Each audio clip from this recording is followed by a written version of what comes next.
नमस्कार, आप सुन रहे हैं द बॉलीवुड रेडियो और मैं हूं आपके साथ आकाश। दोस्तों, किस्सा राजेश खन्ना का है और बात हो रही है फिल्म आनंद की। सुधीर गाडगिल एक किस्सा आनंद से जुड़ा हुआ सुनाते हैं और बड़ा दिलचस्प किस्सा है। राजेश खन्ना आनंद को लेकर बेहद उत्साहित थे। वो फिल्म को जल्द से जल्द मीडिया को दिखाना चाहते थे।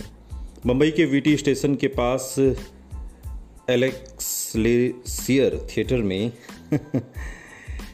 एक्सलेसियर थिएटर में फिल्म आनंद का एक खास प्रेस शो आयोजित किया गया और जैसे ही शो खत्म हुआ, देवयानी चौबल भागती हुई सुधीर के पास आई और कहा कि जल्दी से नीचे खड़ी गाड़ी में जाकर बैठ जाओ। सुधीर नीचे पहुंचे तो पता चला कि गाड़ी राजेश खन्ना की है। कुछ देर बाद मैंने राजेश खन्ना को देवयानी के साथ गाड़ी की तरफ आते हुए देखा और हम तीनों गाड़ी में बैठ गए।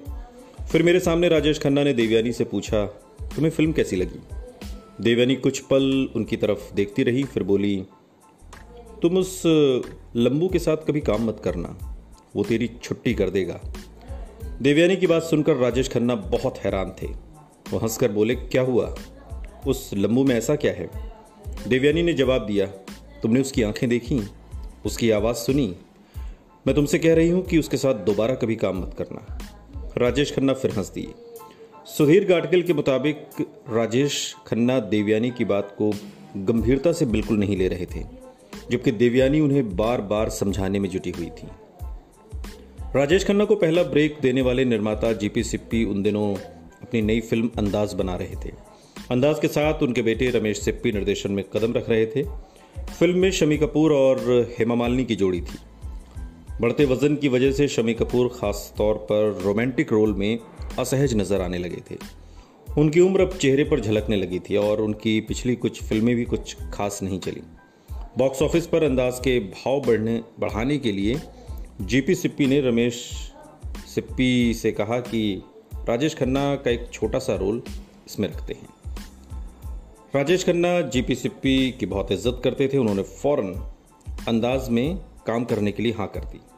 सलीम जावेद ने उन दिनों लेखक के रूप में 700 रुपये महीने पर जीपी सिप्पी की इस फिल्म को ज्वाइन किया था। हालांकि अंदाज की स्क्रिप्ट सचिन भौमिक ने लिखी थी, लेकिन राजेश खन्ना का खास रोल सलीम जावेद ने लिखा।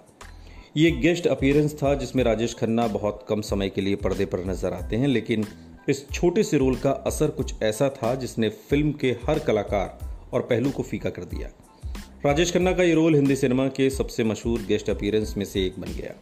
मोटरसाइकिल पर बैठे फिल्माया गया जिंदगी एक सफ़र है सुहाना उस दौर में नौजवानों का कल्ट गीत बन गया। सलीम खान बाद में बताते हैं कि हमने उनके लिए अंदाज में गेस्ट रोल लिखा। मैं उस दौर का गवाह रहा हूँ। सच कहूँ तो उस दौर में फिल्में नहीं चलती थीं, सिर्फ राजेश खन्ना चलते थे। देश भर में लोग नाक पर स्टाइलिश चश्मा टिकाए बाइक चलाते हुए राजेश खन्ना को देखने थिएटर में लाइन लगाए खड़े रहते थे। राजेश खन्ना के लिए इस मोड़ पर जिंदगी वाकई एक सुहाना सफर थी। सुनते रहिए द बॉलीवुड रेडियो, सुनता है सारा इंडिया।